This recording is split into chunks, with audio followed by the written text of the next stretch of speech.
പാചകവാതകമില്ലാതെ വന്നതിനെ തുടർന്ന് മൂന്നാറിലെ പ്രീ മെട്രിക് ഹോസ്റ്റലിന്റെ പ്രവർത്തനം അവതാളത്തിലായ സംഭവത്തിൽ ആദിവാസി മുതുവാൻ സമുദായ സംഘത്തിന്റെ നേതൃത്വത്തിൽ പ്രീ മെട്രിക് ഹോസ്റ്റലിലേക്ക് പ്രതിഷേധ മാർച്ച് നടത്തി.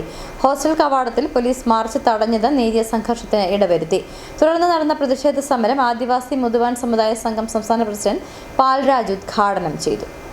മാസങ്ങളായി പാചകവാതകത്തിന്റെ പണം നൽകാത്തതിനാൽ പാചകവാതക വിതരണം നിലച്ച സാഹചര്യത്തിലായിരുന്നു ആദിവാസി ഉന്നതികളിലെ പെൺകുട്ടികൾ താമസിച്ച് പഠനം നടത്തുന്ന മൂന്നാറിലെ പ്രീ മെട്രിക് ഹോസ്റ്റലിന്റെ പ്രവർത്തനവും അവതാളത്തിലായിരുന്നു.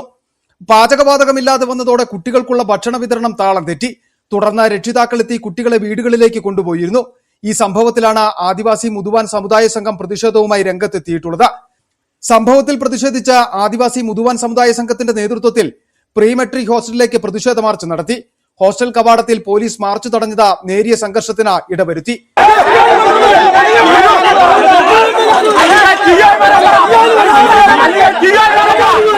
അരിയും പച്ചക്കറിയും അടക്കമുള്ള പലവ്യഞ്ജന സാധനങ്ങൾ കയ്യിലേന്തിയായിരുന്നു പ്രതിഷേധക്കാർ പ്രകടനമായി പ്രീ മെട്രിക് ഹോസ്റ്റലിന്റെ കവാടത്തിലേക്ക് എത്തിയത്. തുടർന്ന് നടന്ന പ്രതിഷേധ സമരം ആദിവാസി മുതുവാൻ സമുദായ സംഘം സംസ്ഥാന പ്രസിഡന്റ് പാൽരാജ് ഉദ്ഘാടനം ചെയ്തു. ഒരാഴ്ചയായിട്ട് പട്ടിണിക്ക് കിടന്നിട്ട് ഇവരെ അറിയിച്ചിട്ട് പോലുമില്ല. ഇവിടുത്തെ ടിഒ എന്ത് വിചാരിച്ചാണ് നമ്മുടെ കുട്ടികളെ കൊല്ലാൻ വേണ്ടിയിട്ടാണോ ഇവിടെ ഇട്ടിരുന്നത് നമുക്ക് ഈയിടയ്ക്കാണ് അറിഞ്ഞത്. ഭാഗ്യം കൊണ്ട് കാരണവന്മാർ കുട്ടികളെ കൊണ്ടുപോയതുകൊണ്ട് മരണം സംഭവിച്ചില്ല.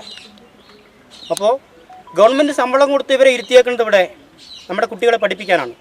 നമ്മളെ കുട്ടികളെ സ്വന്തം നമ്മൾ പഠിപ്പിക്കാനും അറിവ് നൽകാനും വേണമെങ്കിൽ ഇവിടെ ഗവൺമെൻറ് ഹോസ്റ്റലിലും മറ്റും കൊണ്ട് വിടേണ്ട കാര്യങ്ങൾ നമുക്കില്ല.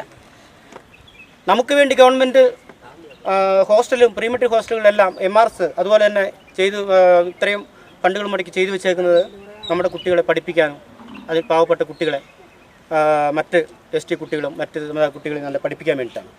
സംഭവത്തിൽ വീഴ്ച വരുത്തിയവർക്കെതിരെ കർശന നടപടി വേണമെന്നാണ് പ്രതിഷേധക്കാരുടെ ആവശ്യം. ഹോസ്റ്റലിന്റെ പ്രവർത്തനം താളം തെറ്റിയതോടെ വീടുകളിലേക്ക് പോയ കുട്ടികളെ തിരികെ എത്തിക്കുവാനുള്ള വാഹനക്കൂലി രക്ഷിതാക്കൾക്ക് ലഭ്യമാക്കണം. ഈ ആവശ്യവും സമരത്തിലൂടെ സംഘടന മുന്നോട്ട് വെച്ചു. പട്ടികവർഗ വികസന വകുപ്പിന് കീഴിലുള്ള പ്രീ മെട്രിക് ഹോസ്റ്റലിന്റെ ഇടമലക്കുടിയിൽ നിന്നുൾപ്പെടെ 65 പെൺകുട്ടികളാണ് താമസിച്ച് പഠനം നടത്തി വന്നിരുന്നത്. City vision, Munnar.